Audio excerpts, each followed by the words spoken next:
This is a good drink. I like this place. I like it too. Mario, let me get another one. Well, jeez Louise, you guys each had enough. Hey guys, don't you guys look nice? Now you fools want to show off. She's talking to me. No, dummy. She's talking to me. You want to see me outside? I see you now.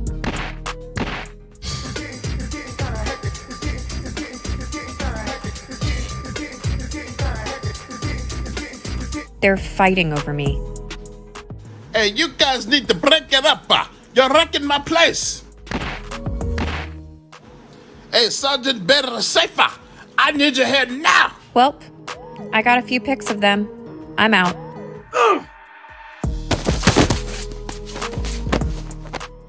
You foes knocked each other out. Megan, don't you live? Like Popeye when it's time. Looks like we're right on time again. I don't understand why you guys are fighting. I just saw Megan leaving. Was it for that? It's because she liked my profile picture. We're connected. Insta-talk. Sounds like she played both of you. Isn't that right, Kraken? Sergeant to be safe. Captain Chaos, you guys saved the day again. You guys are the true heroes. Thank you, Mario. We appreciate it. Once again, these two are going back to jail. Part of their punishment is they're going to have to pay for all of these damages. And that's your tip of the day to get you on your way.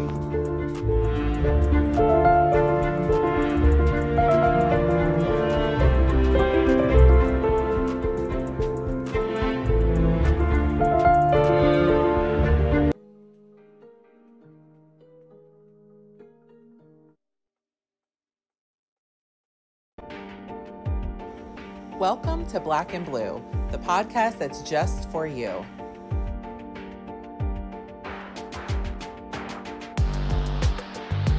We bring solutions to everyday problems.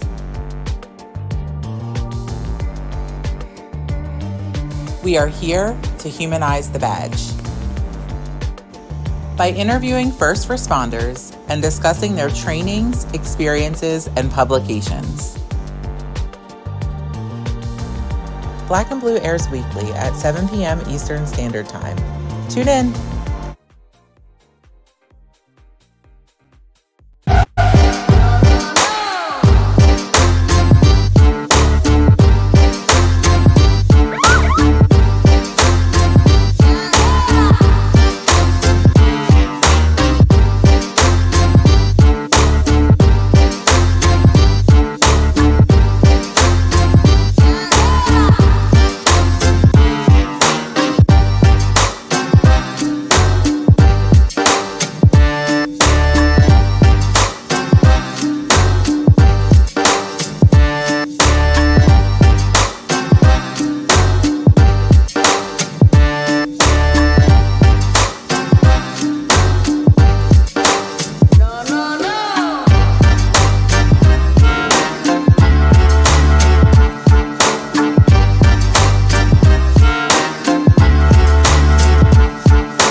Let's go start the show.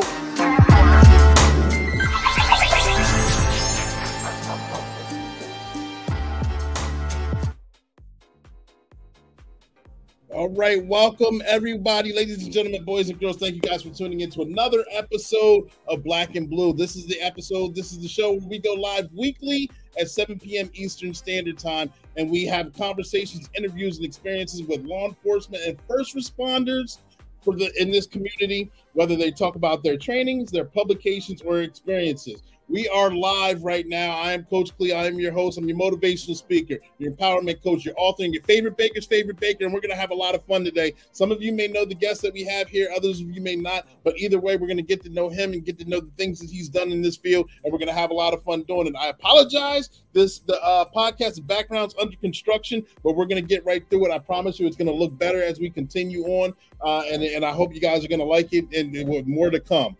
But first and foremost, I got to let you guys know we are streaming on 5 different platforms. We are on 1 on LinkedIn, we are on 2 on Facebook, and we're also on 2 on YouTube as well. So therefore, I cannot see who's on here. If you have a question, make sure you put it in the comment section and we'll address it accordingly. If you just wanted that shout out like Seti P just did, he put in good evening, Click good evening to you too, Seti P, make sure you put that in the comment section and we'll give you the shout out that you're looking for. All right. We have a lot of fun doing this. This podcast is sponsored by One Way Publishing. One Way Publishing is the book publishing company, right? I got 5 books that I wrote from One Way Publishing myself, and there's a few clients that wrote their books through One Way Publishing as well. You know, their motto is they can turn a mere thought into a book that's bought. And so therefore, if you want to get with them, the website is scrolling. I'm sorry, it's not scrolling below right now. It will be, though. It's in the comments section, workwithclee.com. Workwithclee.com is also if you want to do voiceovers for Certain Be Safe, you already saw one of the cartoons at the beginning. That's where you want to go. If you are interested in being a guest on the show, this show, Black and Blue, where we humanize the badge, that's where you want to go to, workwithclee.com. But I'm going to let Certain Be Safe explain it better than I can. Stand by.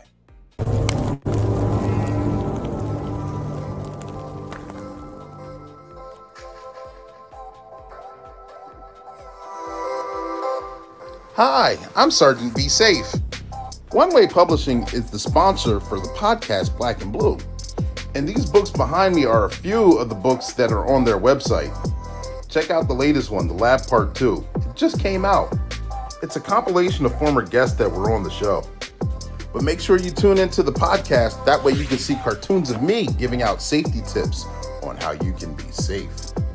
See for yourself. Go to the website, workwithclee.com.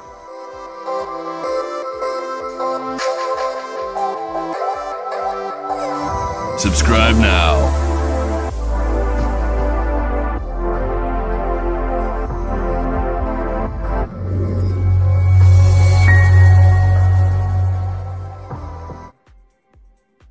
Yep, and that is One Way Publishing. And I see we got a couple more guests right here. See, we got Gregory Fox. Thank you for tuning in. Long time no see. I appreciate you coming back. We're going to have a lot of fun here. Like I said, let me put his book up here.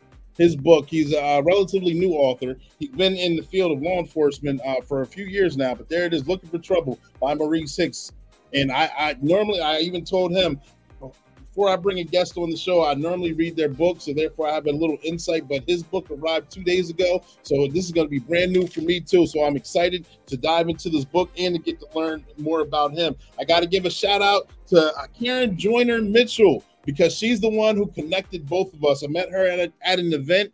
She told me that she had a cousin that was in law enforcement, and he also wrote a book, and therefore she connected us, and here we sit today. Thank you for her, and thank you for that connection right here. Ladies and gentlemen, and boys and girls, without further ado, I'm going to bring him to the stage. He's got over 36 years in law enforcement and private security. He's won numerous awards in this field. He loves being an educator, a trainer, and he's an author now. He's dedicated to being a mentor and a coach, and this is his book. I've got my copy here. Make sure you guys get your copy too. We're going to talk about where to get it from, but I'm going to bring him to the stage right now. Maurice, are you here, Maurice? I'm with you, Coach. Perfect. Hey, thank you for making yourself available to come to the stage. Can you tell us a little bit about yourself, please? Certainly. I grew up in the city of Baltimore in a time pretty much when we were living under siege. Mm-hmm. I was pretty much an introvert. I had no interest in law enforcement whatsoever. And you would find me 2 places normally when I was growing up, either in the library was sitting on my front porch reading an encyclopedia. Oh, wow. Okay. Yeah. So when I was 17, a friend of mine in high school was interested in joining the Marines. I had no interest in whatsoever. He asked me to accompany him to the recruiter, and I joined. He didn't. Fast forward 4 years later, my cousin's interested in joining the Baltimore City Police Department. Same scenario. He says, "Can you come down with me?" And I went. I joined. He didn't. So that's how I actually got into the law enforcement profession. Okay. Actually, it was, but my first day in the police academy, I knew I was going to do 20 years. I just, I knew it was where I could use my skills, my ability to analyze problems. It just had everything that I was looking for. Okay. Yeah. So I just knew I would do 20 years. So I was with Baltimore for 2 years. Then I joined Prince George's County Police Department. In the same way, my partner in Baltimore wanted to join Prince George's County Police Department. They asked me to ride with them. And I joined, and he didn't. So I joined Prince George's in 1985. Worked in patrol for about 3 years. Then I went to street narcotics, major narcotics. Years later, I went to a homicide task force. I was sent to homicide, and then to the FBI. Okay. I worked in a couple other units. Worked in intelligence unit as well. So worked in robbery. Yeah. So my career went full circle. I bet. So let's backtrack a little bit. When you enlisted in the Marine Corps, what job did you do while you were there? I was a warehouseman. Okay. Yes, I wasn't in the infantry or anything like that. Gotcha. And so then when you following the trend, a friend of yours went to Baltimore Police Department, Baltimore County, did you say? Or Baltimore? My cousin wanted to be a Baltimore City police officer. So we walked down to the recruiter's office, and the recruiter started talking to me as well and said, "Why are you here, son? Why don't you take this test?" Being a quiet, obedient young man as I was, I'm like, "Yes, sir." So I took the test, and I was walking out, and he said, "Where are you going, son?" I said, "I'm going back home." He said, "I got a job for you." So that's actually how I got with Baltimore Police. And so through that process, you actually got the bug, and going through the academy, light went off, and like this, I know this is what I'm supposed to be doing. How did that, because of problem solving, helping people, what exactly was the catch for you that you knew that this is what I need to be doing?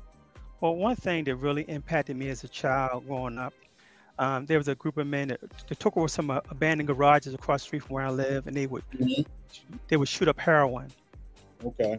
And that's something that impacted me as a child. And one other thing that happened, one day they decided they were going to burglarize my neighbor's home, 2 doors down. And my neighbor was my mentor. Okay. So, they burglarized her house, and they took the stuff back in the garage, and one of the young men pulled up his shirt and showed me his gun. And I was about 11 years old at the time. A few minutes later, my neighbor came, and she asked me, had I seen anything? And I hesitated for a second. And I said, no. And I said no because, number one, I was afraid. And number two, we just never called the police. We just didn't have any confidence in the police doing anything. And that is something that, that really troubled me for years, and that gave me a chance to kind of reconcile, that incident where I could go and make a difference, and understanding how people are fearful, to contact the police, and they don't have confidence in the police. Yeah, I can see that being impactful. It riddled you with guilt to the point where one mistake of not speaking up or doing anything kind of gave you a lifetime of making up for it. Yes, and actually, I never dreamed I would be in the police, working in the police department, but now I found myself gravitated to narcotics as a result of that. Right. So, and you mentioned one of your neighbors being a mentor. Are there, with that individual and others, are there any other mentors that have influenced you to become the person that you are today? Without a doubt, my grandfather, who what people would probably say is an unlikely person, because my grandfather spent the majority of his adult life in prison. Oh, wow. and he decided that one thing was going to be his life mission is to steer me clear of the minefields of living in the inner city. Mm-hmm. And he was a great mentor. He told me, Maurice, you have a good heart and a good mind, and that you're going to, impact the world. And he had just had a significant impact on my life. Mm-hmm. Gotcha. And so therefore, hearing those kind words and having an influence over you, then joining the Marine Corps. Army leads the way, by the way. We had to dispute that with Coach, but okay. Had to get that in when I could. And then therefore going to the police academy and catching the bug, and then serving multiple decades of servitude. How do you feel that you've made an impact on society while being in law enforcement itself? Mainly, I know the first couple of years are more than likely patrol. Oh yeah, I made a difference. One of my greatest differences was actually in patrol, because I found myself walking foot patrol in the housing projects. Okay. And I had one incident where I saw a lady who looked in distress, and I asked her what happened and what was wrong. She said that someone had broken into her home. Mm-hmm. So I asked her who was investigating it. She said, investigating it? I didn't call the police. And kind of alarm bells went off, incident with me, when I didn't, notify the police. So I went into the lady's house, and she didn't have any furniture in there. So I said, are you expecting new furniture? She said, no, you don't understand. They took everything. Oh, wow. So they had taken her furniture, her food, her children's clothing, the refrigerator ornaments, the clothes off the clothesline, her laundry detergent. They had completely cleaned this lady's house. Mm-hmm. And I asked her again, I said, I'm just shocked you didn't call the police. She said, they just don't care. And I looked in her eyes and I said, I care. Mm-hmm. So I was a rookie at the time, had about maybe 4 or 5 months on. And so I started doing a preliminary investigation. And I won't give the whole story out, but it was a time of reckoning for me. Mm-hmm. And I was able to solve her case. Okay. And it had another impact. People in the community began to trust me. Mm-hmm. People started coming to me with their unsolved cases. And as a patrol officer, I was solving cases left and right, unsolved cases. And I got established this rapport with the community because the word got out after I helped that lady that, hey, the police are here to help you. Yeah. So it was a time for a redemption for me. Right. Gotcha. I can see how that's a good feeling, and it's important because that's part of what we talk about in today's world with community service, and you were doing it right there. Actually, in the performances of your duty, you don't always hear about it on patrol, but on patrol is the ground level where you can actually engage and interact with the public and get things solved. Yes, indeed. And ironically, my sergeant, I told my sergeant I want to be a detective. Mm-hmm. That's how I landed on foot patrol in the housing projects. And what he was teaching me is the importance of establishing rapport with people in the community.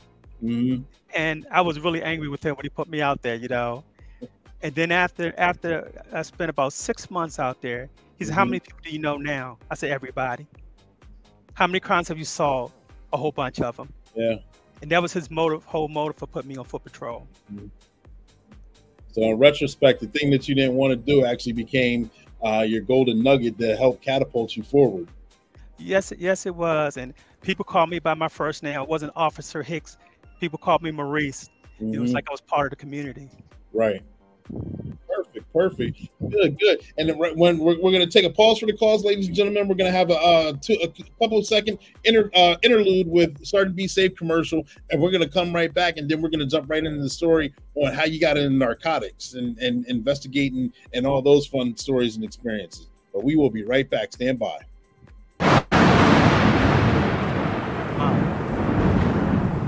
I'm in the interview podcast. What up, Jackson? Let's get these bikes and join up with the crew. All right, I want to try some stunts. Cool. I got the camera. I'll record you as you sneak inside the traffic. Okay. Commercial break. I'm ready to go whenever you are. Son, am I right so far?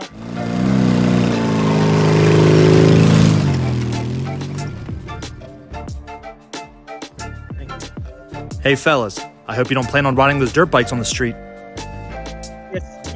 That's illegal activity. You guys don't have the proper gear to ride. The bikes also need inspected, insurance, and registration. Oh, I didn't know we needed all that. You guys don't have a driver's license either. Sorry, fellas. Everyone else does it. Bad decision. So, is there a place where we can go ride them legally? That's a great question. Yes, there are. In some states, there's designated areas like tracks or dirt roads where you can ride them. Riding them on the public road is not acceptable, especially when there's careless disregard for other people and traffic and property. You can get hurt or you can injure someone else just for being a thrill seeker. Not only that, it's illegal and you could face a ton of fines. Thanks for letting us know. We weren't trying to get in any trouble. I'm just glad we were able to help before things got bad. Remember, fellas, this summer's gonna be hot, so let's make it an enjoyable one. And let's not get in any trouble thrill seeking while riding these dirt bikes and quad runners. Captain Chaos and I are here to help, and that's your tip of the day to get you on your way.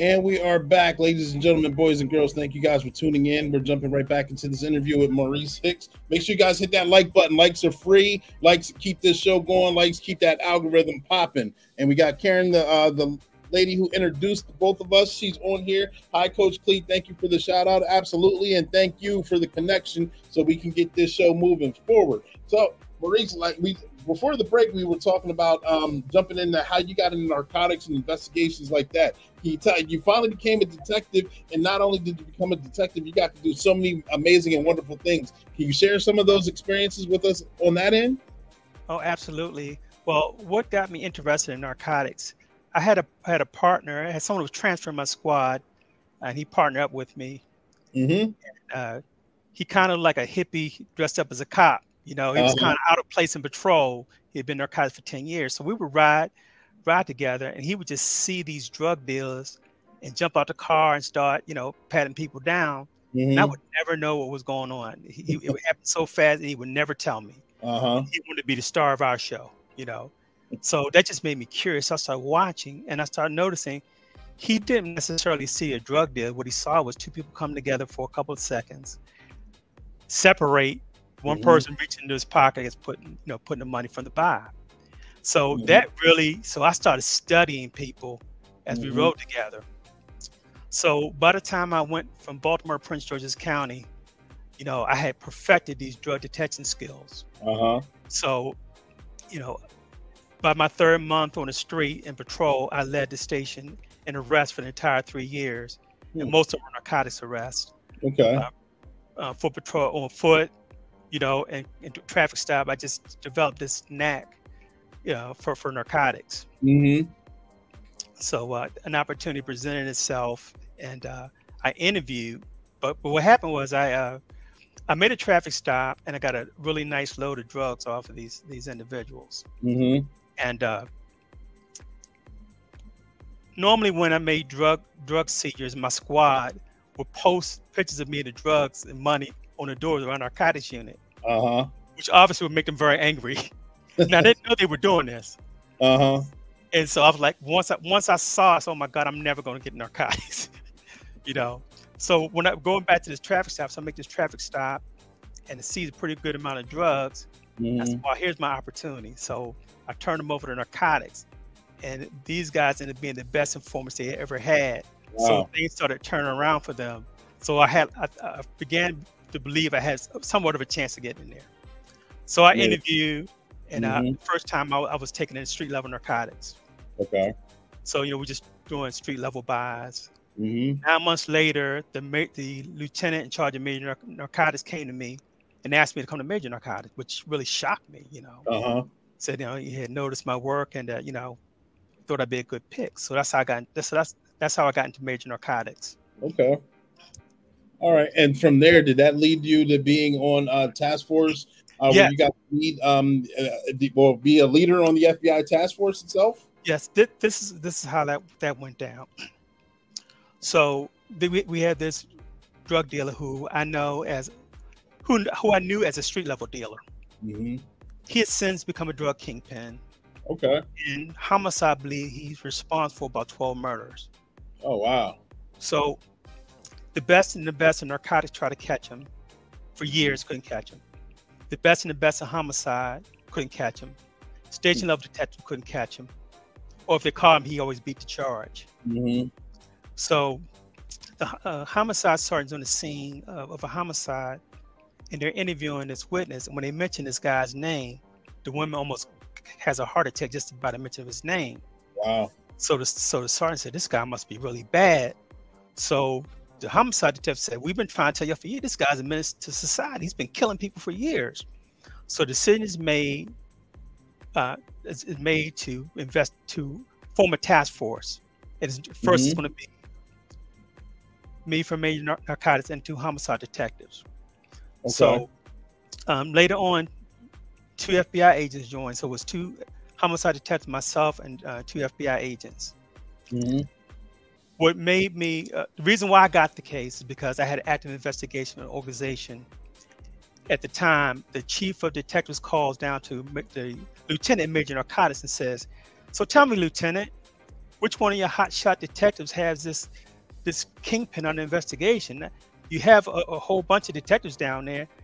Mm-hmm. Homicide tell me he's a drug dealer. I know you have him under investigation. Lieutenant said he was sweating bullets. He went to the computer and he looked it up. He had a clerk look it up. He saw my name. He got back on the phone. Yeah, one of my men has him under investigation.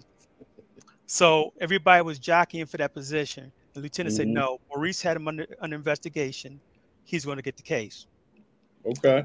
So the reason why I emerged as a leader of the investigation is because I had historical knowledge of these guys that nobody else had, because I knew these guys as a patrol officer.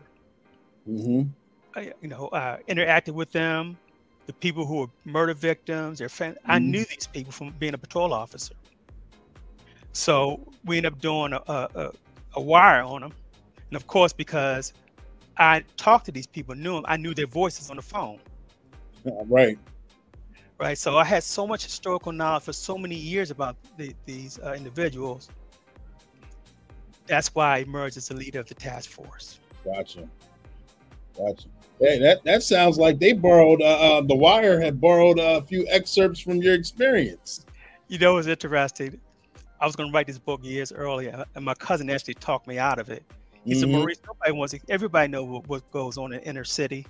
Boy, was he wrong. Yeah. And speaking of such, what compelled you to actually let me get my copy in the frame right here. What compelled you, and how long did it take you to write this book?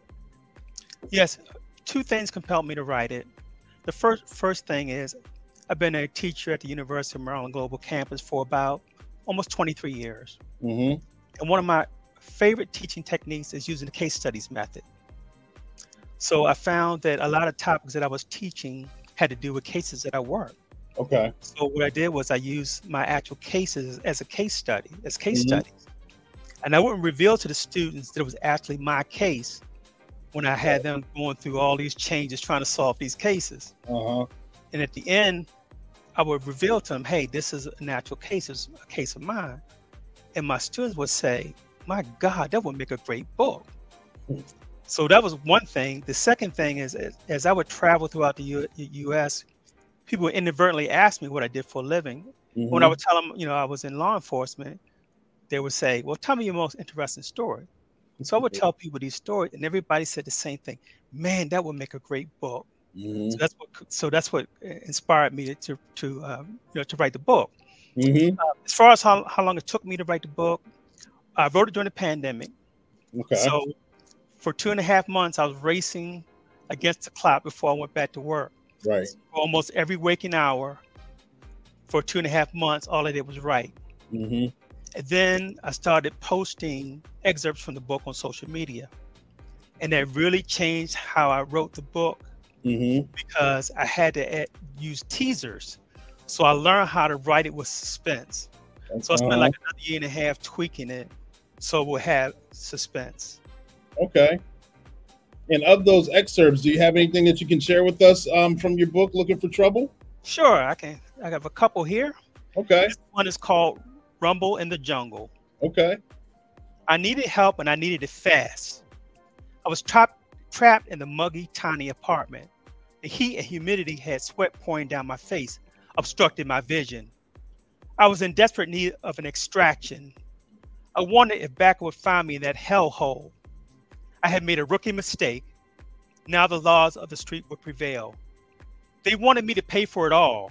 Yes, pay for Reaganomics and every real or perceived injustice at the hands of the police. I had hoped for a positive outcome. However, it was like being an unwilling participant in a horror show. My fate was inevitable. My back was against the wall and there was no method of escape. It was time for close quarters combat. My situation was so dire that only the elite SEAL Team 6 could have rescued me. It was probably the first time Mistletoe and his posse saw an officer alone in the projects. The streetwise hoodlum's predatory instincts kicked in. He knew I was a rookie. My shiny silver badge and neatly pressed white uniform shirt with military creases gave me away. In his mind, he was the alpha male line, and I was the helpless deer separated from the herd. Now the pride was about to close in on me. And this basically is an overview of a time when I was in projects, and I run upon, I'm taking the victim back to her apartment, and the suspect and 4 other people are in the apartment waiting for her. So I'm surrounded by these gentlemen alone, and I'm a rookie. And my radio's not working. Of course not. Right. Which is the story of my life in many of the most dangerous situations. I have more radio problems than a man on the moon. What can go wrong will go wrong. Absolutely. Yeah. So that's an excerpt from the book itself? Yes, that's an excerpt from the book. Gotcha. That is my prologue. That's how I lead into the book. Gotcha. So is your book a series of individual stories, or yes. What? Okay, so it's not just one experience. It doesn't. It's not an autobiography of you, how you started in law enforcement all the way up until your retirement. Then, correct? It's a memoir, and it goes until I'm promoted to sergeant. That's when I cut it off. But it's a collection of stories. Patrol and different assignments I had. Probably my first 8.5 years. Okay. Yeah. So we have cases involving a serial rapist, drug smugglers, drug kingpins, murderers. It runs the gamut. Yeah, I can believe it. I bet some stories are very strange I know working this job, the truth is stranger than fiction sometimes. I know you know that. And I'm pretty sure some of the stories are strange. Some of them can be emotionally draining. Some of them can be very funny. Some of them can be very sad. I'm pretty sure it runs the gambit of ups and downs and highs and lows. Yes, and that's why people who have reviewed the book have said that they run those gamut of emotions: sadness, anger, terror. Okay. Laughter. Yeah. A wide range of emotions. And what I try to do in the book is I try to get into the minds of the characters, not only the police, but the suspects, their challenges, the people living in the community who are pretty much trapped, living under siege in their apartments and things like that. The single parent who was trying to keep her son or daughter out of the drug trade, their challenges. So I really try to run a gamut and show the impact that crime has on the community, witnesses, police officers, our families. One of the things I wanted to do was raise awareness of impact of our family. For instance, me having to leave my home when there's a serial rapist on the loose in the neighborhood where we live. Wow. I have to abandon my wife and my 5 children to go out, at night in the midnight looking for a serial rapist. So the psychological, the impact of that on me and my family, you know, those are things I try to bring forth in the book. Right. And as you were writing, I know you're getting experiences out. And was it therapeutic for you to actually get some of these stories out for yourself? Yes, it was very therapeutic, you know, and you start to recognize patterns of behavior personally and professionally. And then you learn how you learn to overcome different challenges, you know, makes you reflect back. And for my book, I do a lot of reflecting back. I talk about my upbringing in Baltimore, how I use those experiences both in the Marine Corps and growing up, my grandfather, and how those influences helped me to maneuver through, you know, dealing with people on the street, and also the internal politics within the police department. Gotcha. So I'm sorry. Yeah, that is a whole different story. I understand. Yeah. we can have a whole separate podcast on that as well. For sure. But the audience that you were writing for, as you were getting these experiences out, who did you gear this information to? Well, I really wanted to be written in a fashion that just about anybody can enjoy reading it, because it's an inspiring story. Right. And I think there's something for everyone. This is also what I'm getting from talking to people who have read the book. There's something, you know, I use a lot of scripture in the book. Okay. I have a lot of quotations from scripture in the book. So anybody who is faced with challenges and they need to overcome situations, you know, can learn something from the book. People in the law enforcement profession can also, you know, learn from the book, you know, and help them to really realize that, you know, this job comes full circle. It doesn't end when you leave the job. Yeah. You know, I talk about having, you know, nightmares, you know, where somebody I'm working undercover with is standing over top of me with a knife, and I'm using my gun and clicking it and it's not working. You know, those are kind of things that a lot of people don't think about, because it stays with you. You know, you try not to bring it home with you, but it's in your mind. It takes time for you to kind of, you know, settle down and, you know, and process, you know, some of the horrific things that you see. Yeah. Absolutely. I know from my training experience myself, I've had those dreams or nightmares where I'm in a fight and I'm punching the guy as hard as I can. I'm giving those knockout haymakers, and in the dream itself, they're not doing a thing. They're not phasing them. They're not even connecting properly. And the whole time I'm giving my all, and I'm like, I don't know what's going on. And then you just wake up and you got that cold sweat for a minute, and I'm like, man, I can't wait for these days to be over to stop having these kind of dreams. Yes, you know, the interesting thing is when I posted a little bit about that on social media, some of the people I used to work with told me the same thing. I didn't realize other officers had experienced the same thing. So it was interesting to hear you say that so many of us are experiencing that. Yep. That seems to be a trend. I think that's something, I know we discussed it, and I'm an old guy in the game, but we discussed it in the academy. And I think it's something that's coming to with peer review and emotional intelligence and things where departments and agencies are starting to address it more. So our quality of life while on the job is better, and the quality of life that we have after we retire is also better. Yes, because, you know, I know when I was, you know, I started in the 80s, and we really didn't know much about post-traumatic stress about then. And, you know, sometimes officers will call other officers cowards, you know, things like that. And we really just didn't understand the impact of post-traumatic stress. Right. You know, it was like, suck it up. It's like the military, just suck it up and take it, you know. And I talk about one story in there where I responded to this horrific scene with my partner. It's on the scene. I'm racing to the scene to see him, and what he saw and what I saw was just, you know, really horrific. And I remember going on a call with him a couple hours later and asking, you know, I said, "How you doing?" And he said, "Maurice, how the heck do you think I'm doing? I just saw the most horrific thing anybody want to see," and he never said, "Take 15 minutes off, take the rest of the day off." He said, It's messed me up. Yeah. And I felt so bad, but I was so oblivious, because it was like the military, suck it up and take it. Yeah. And I just felt bad as his friend that I didn't realize just how bad I mean, it impacted me, but he saw this horrific thing happen. I just saw the aftermath of it. So, you know, that's when I realized, you know, we're not robots. We really need to, oh yeah, you know, really need counseling to deal with a lot of stuff that we see. Yeah,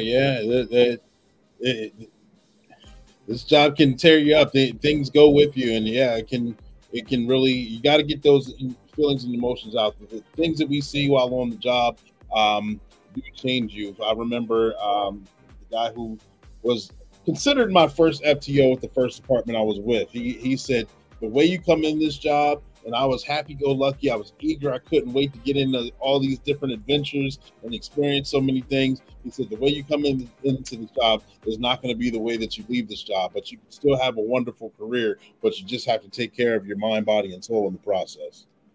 You know, that is so true, and especially when you see crimes against children. You know, no matter how, you know, how you try to prepare yourself, but when you see a child being hurt, you know, be a victim of a violent crime, or even in an automobile accident, you know, it just tears you up. Yeah. And for me, when I first started in Baltimore, the first accident, the third day on the street, I was actually still in field training. The third day on the street, I was working with our traffic investigation unit who handles fatal accident. And I respond to the scene of an accident, and it's a high school classmate. Oh, wow. He's trapped in a car, basically clinging to life. And that's one of the first horrific things I saw was my classmate mangled in a car, clinging to life. And I had to go to his house and notify them he was in critical condition. You know, and that was my first wake-up call. Yeah. It was just like surreal to see him trapped in that car. Yeah, I can empathize, man. It's not a fun thing to do. This job is very rewarding, but it also has the other side of the coin as well. That's for sure. And it's, you know, most of us do 20 or more years, so you know it's a long time to be exposed to, you know, so many, you know, devastating things. Absolutely. Ladies and gentlemen, boys and girls, stay tuned. We're coming right back. We're going to pause for the calls. Here's Sergeant Be Safe. We'll be right back.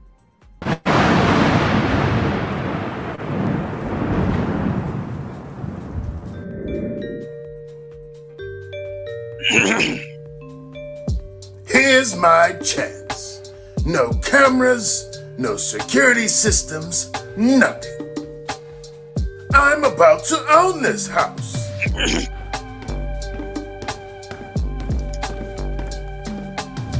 Rob, you blind. We know you're in there.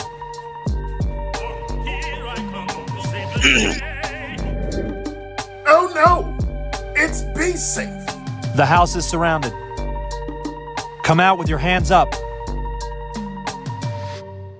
I'm not coming out. Okay, I'm sending in Kraken. Release the Kraken. Dance with my dogs in the nighttime. Ah! Kraken bit me. I tried to warn you. We'll get you the proper medical attention, but you're going to have to surrender and come out with your hands up in that house that does not belong to you. Hold on. I'm coming out. Don't be all day. We'll send Kraken back in. My leg hurts now, and I have to go back to jail. Well, this is what happens when you illegally enter a property that does not belong to you, also known as burglary. Ooh. And there you have it. Rob, you blind, you're coming with me. Hopefully you learn to respect other people's property and not break into homes. And that's your tip of the day to get you on your way.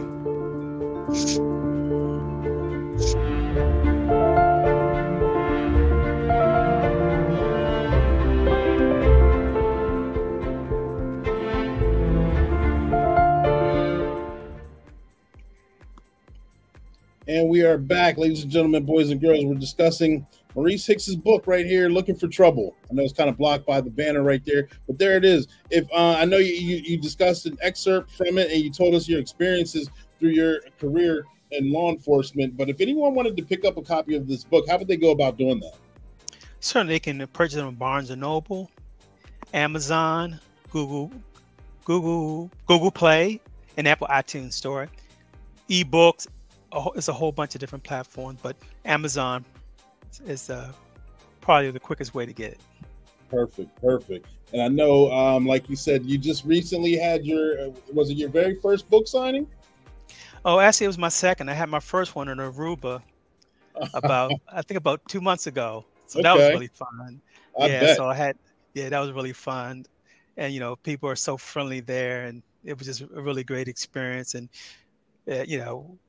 we were selling them on the beach, the hotel, went to local police station, so one to the station commander. So, nice.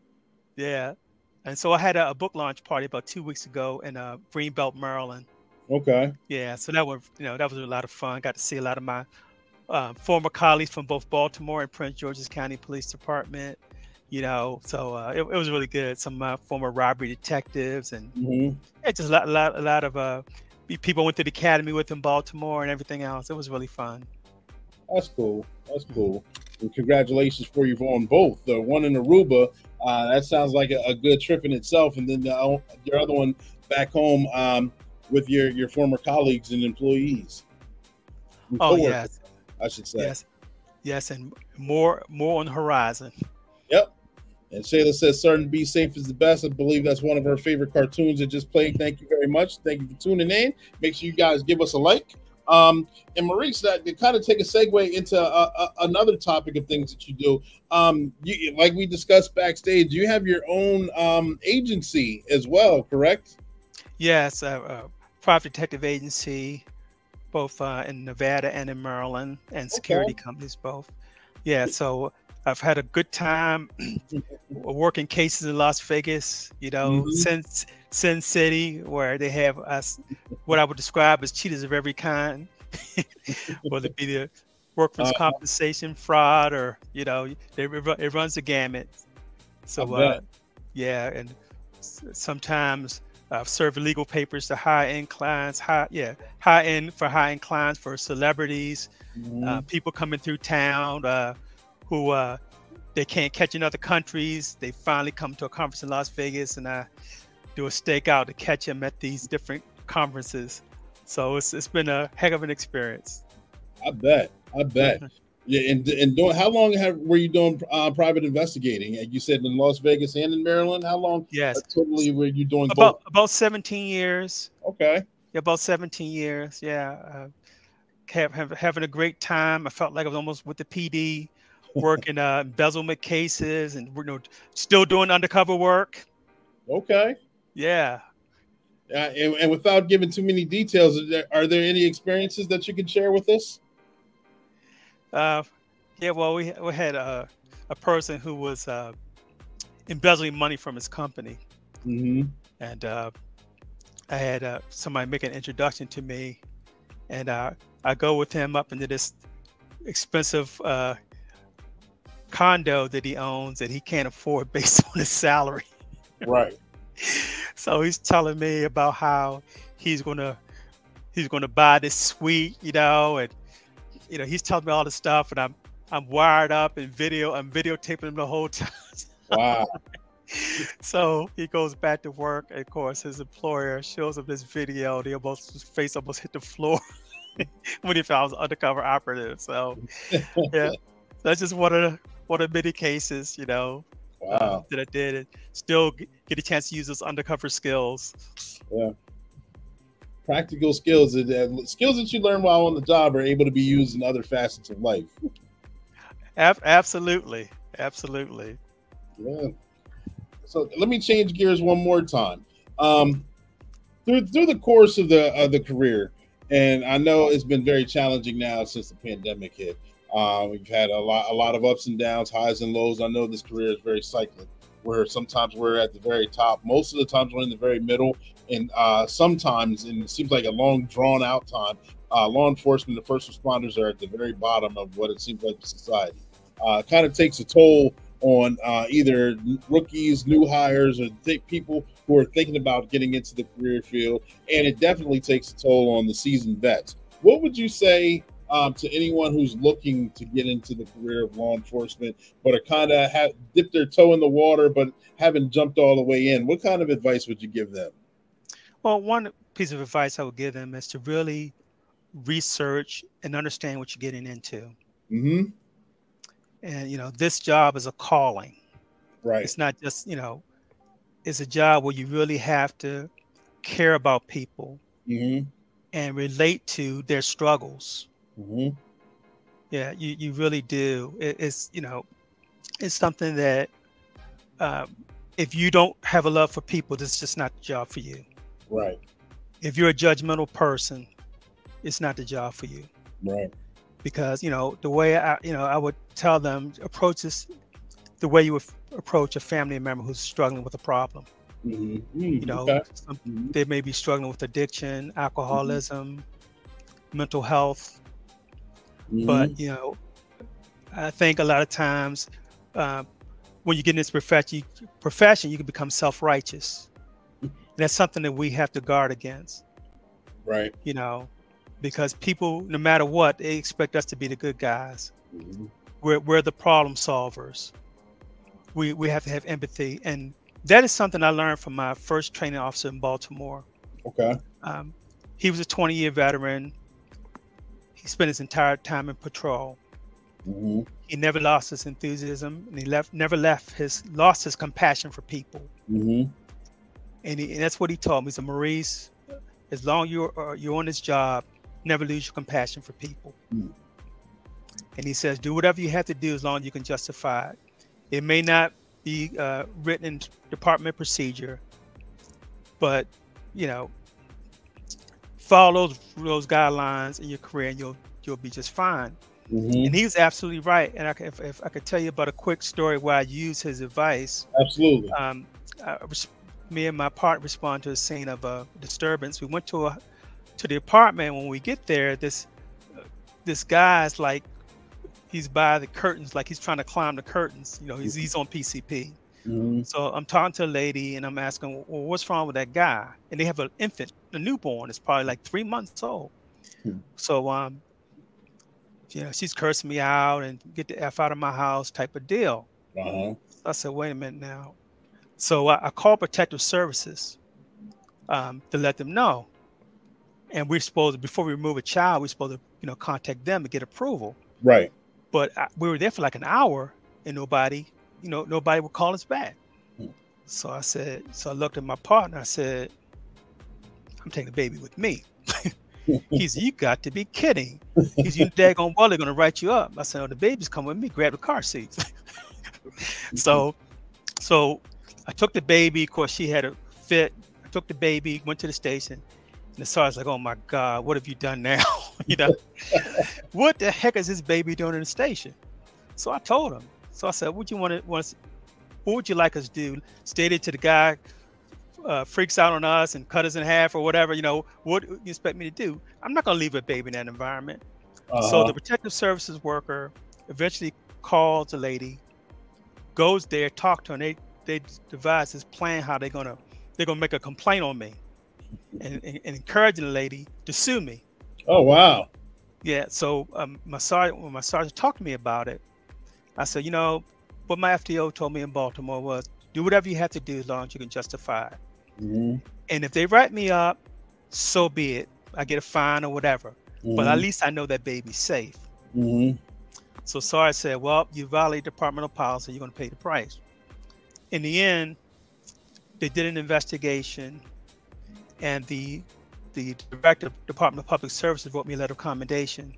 Oh, wow.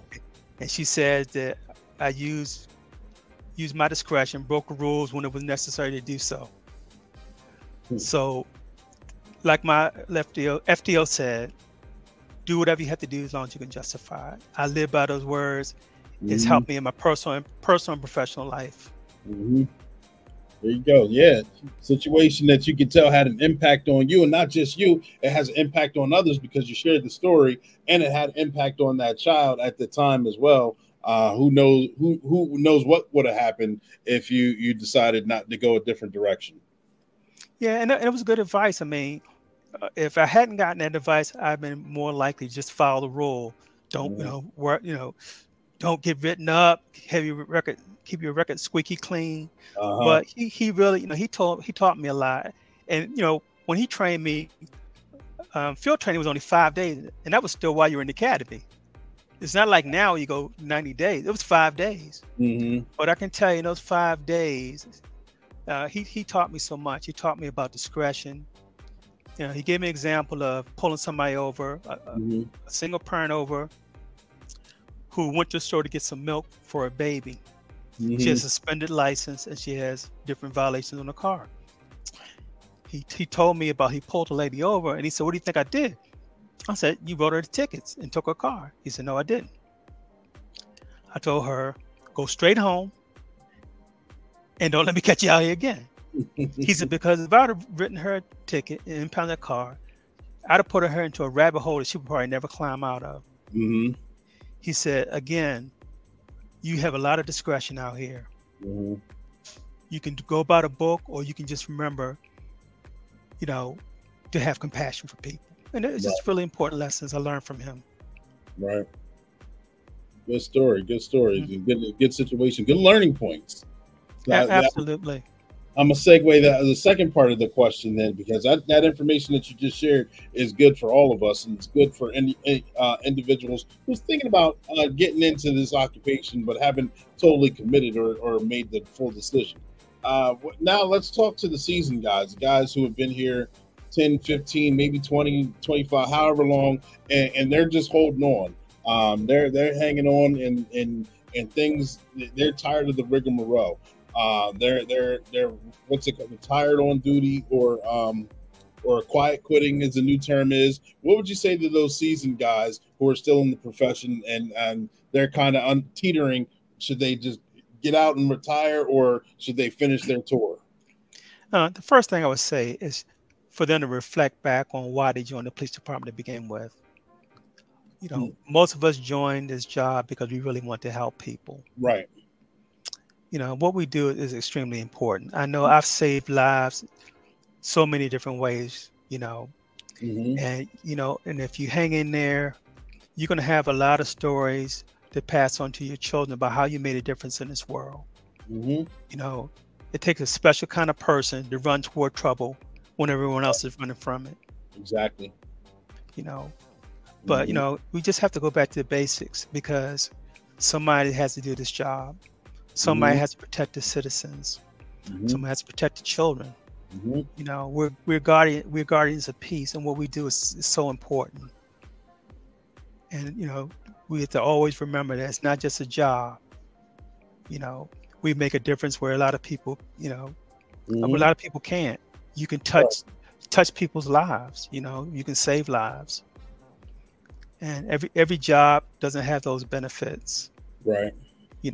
But also, we have to make sure that we establish reestablish trust with the community.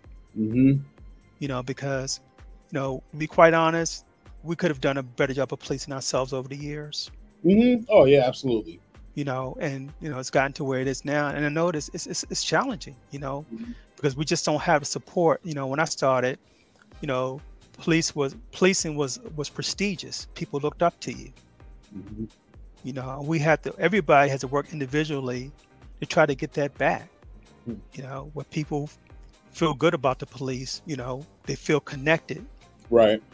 Yeah. So, what I would say is we have to make deposits in the community. Establish rapport with people, let them understand that, we're people too. We're not just some trained soldier who has no feelings and emotion. We're people too. And we have to let people know that, for them to trust us again. It's a big difference. The way I started being on foot patrol, talking to people every day. So now, like when I was a county officer, you have a larger beat. So, you're running from call to call. But even then, I was known for getting out of my car, talking to citizens. Right. My quick story. I used to, go visit a lot of merchants, and between calls, I sit out there and write reports just so I, had the presence there, So I'm on a traffic stop. I'm back in my sergeant. I'm on a traffic stop, and the owner, while we're on a traffic stop, the owner of the this carryout runs to my car with a carryout order for me. So the sergeant said, "What the heck is this? You know, you got delivery to your car." I said, "Well, I'm like Detective Axel Foley. I'm trying to teach you guys how to do police work." That's how you have contacts with the community. You know, I saw him. You know, he had a need. He never had to say anything. I didn't come in the store all the time, but I would sit out there, and he appreciated that. So he saw I had a need, and he brought food to my car, you know. And so I never lost that concept of getting out my car, talking to merchants, talking to people. But that's how you're going to establish trust. And to be honest, that's how you're going to be able to solve cases. That's why with this, you know, with a lot of cases that I investigated, I was, you know, a walking intelligence agent, because I'm always gathering intelligence. Because I have so many of these merchants, particularly as a narcotics detective, I had informants everywhere. Why? Because I got out there and I talked to people, and they trusted me. They knew if they gave me information, it was going to get back to the suspect. And we just have to get back to those basics. Right. And ladies and gentlemen, boys and girls, those of you who don't know who Detective Axel Foley is, that is the character Eddie Murphy played in Beverly Hills Cop. Thank you very much. I know you have a couple generations on here, and it's crazy when I talk to some of the guys that I work with that have never seen some of the traditional cop movies, that have never even heard of Beverly Hills Cop, RoboCop, Lethal Weapon, Die Hard, all those movies that were the stuff that when I was coming through. So I know there's a few that are like, who's Axel Foley? They're thinking it's a real person. So thank you. Thanks for clarifying that. Absolutely, absolutely. Well, before we wrap up, we're going to pause for the cause with another Sergeant B cartoon, and we're going to come right back. Ladies and gentlemen, boys and girls, get your questions ready, but we will be right back. Get those lights up.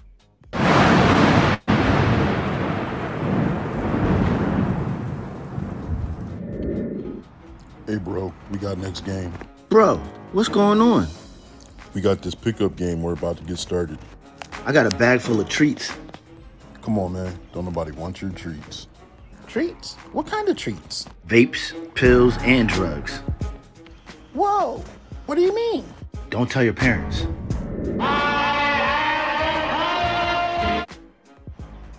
Looks like I'm right on time. What's going on here? There's Sergeant Be Safe. I gotta get a picture. Oh man, be safe. Treacherous Tony, we know you're up to no good. What's in that bag right there? What bag? Sergeant Be Safe, it's his drugs. He tried to sell it to us. Thanks, big guy, for letting me know. You're welcome. You kids get out of here. Treacherous Tony, drop the bag and come over here. You'll have to catch me first. Don't run, or you're gonna get tased. All right. Taser, taser, taser.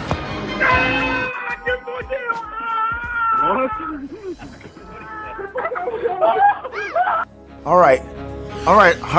I give up. I won't do it again. That's right. Your drugs will be disposed of. So put your hands up. You're coming with us. I'm sick of going to jail. Listen up, kids. Don't use drugs, vapes, or pills. They're not good for you. And that's your tip of the day to get you on your way.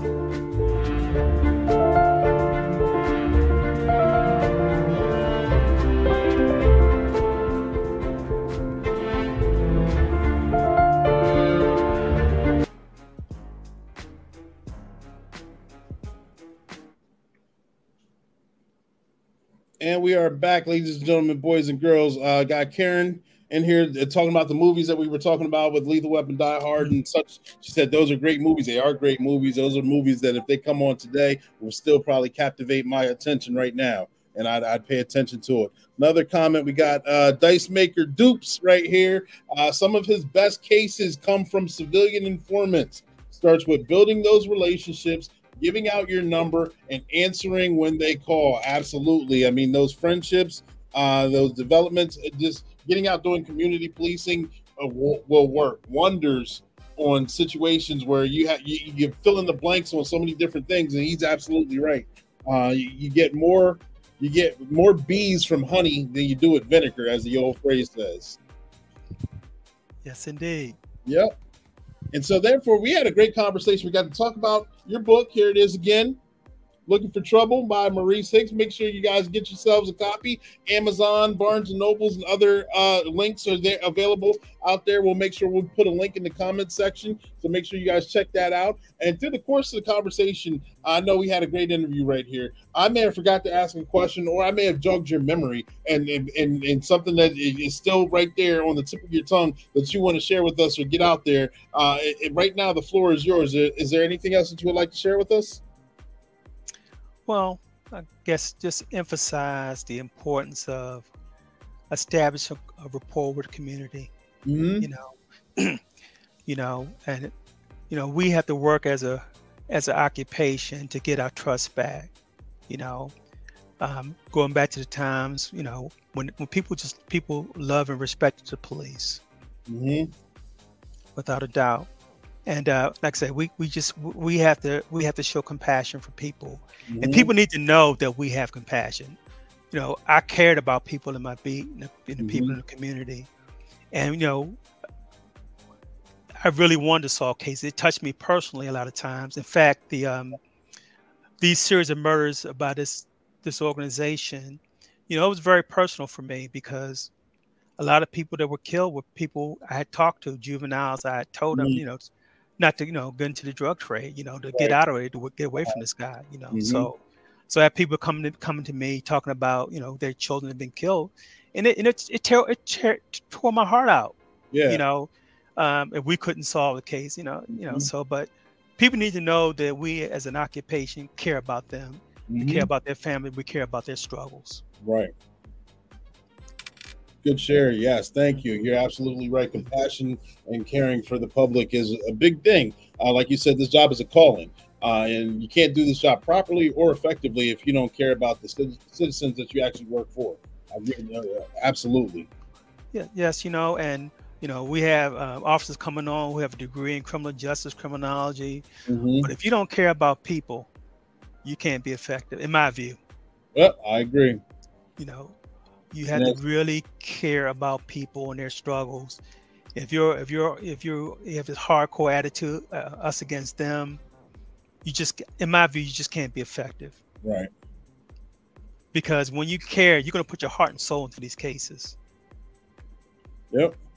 I totally agree. We can't say.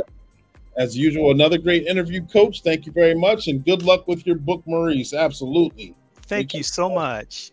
Yep. And good luck with your books as well. Oh, thank you. I appreciate it. Ladies and gentlemen, boys and girls, this is Black and Blue. If you haven't already known, if this is your first time joining us, welcome. I hope you guys enjoyed the podcast. We got a lot of things going on. We go live weekly at 7 p.m. Eastern Standard Time. I got a special guest coming in next week. I'm not going to tell you who they are because I want you to tune in. We're going to have another exciting show just like we did today. If you're looking to get into law enforcement and you have your questions, this is your podcast for you. If you're already in law enforcement and you're looking to see other people's experiences, their publications or trainings, this is your platform for you. If you're just a citizen, average person that just wants to know how things happen, the stories are interesting, how we do things, that we are human as well, and this is an attempt to humanize the badge, this is your platform also. I'm Coach Clee. I'm your motivational speaker, your empowerment coach, your author, and your favorite baker's favorite baker, going live with you every single week with Black and Blue. Thank you guys for tuning in. We want you to stay safe, and we want you to keep watching the show. Make sure you guys tag, like, and share. Thank you very much. 10-4, over and out.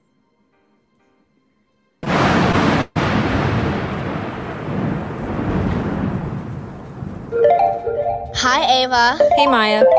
I don't feel like going home. I don't feel like going home either. What are we gonna do? Let's just chill here. Are we allowed to? It's public property, isn't it? Guess what Megan wore to school today? OMG. There's Sergeant Be Safe. Let's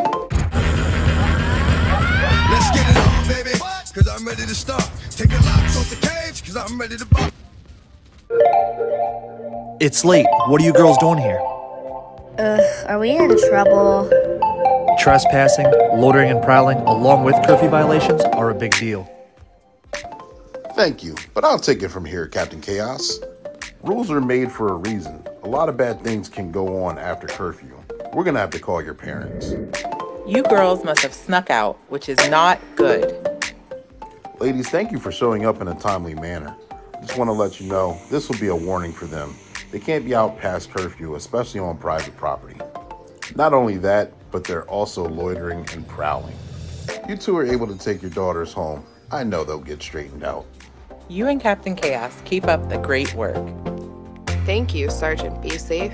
We will straighten them out. Well, I'm glad we got that situated. Absolutely. Seemed like a mistake that was innocent enough. I'm glad we got the opportunity to educate the kids and make their parents aware. The work of a public servant is never over. One job down and many more to go. And that's your tip of the day to get you on your way.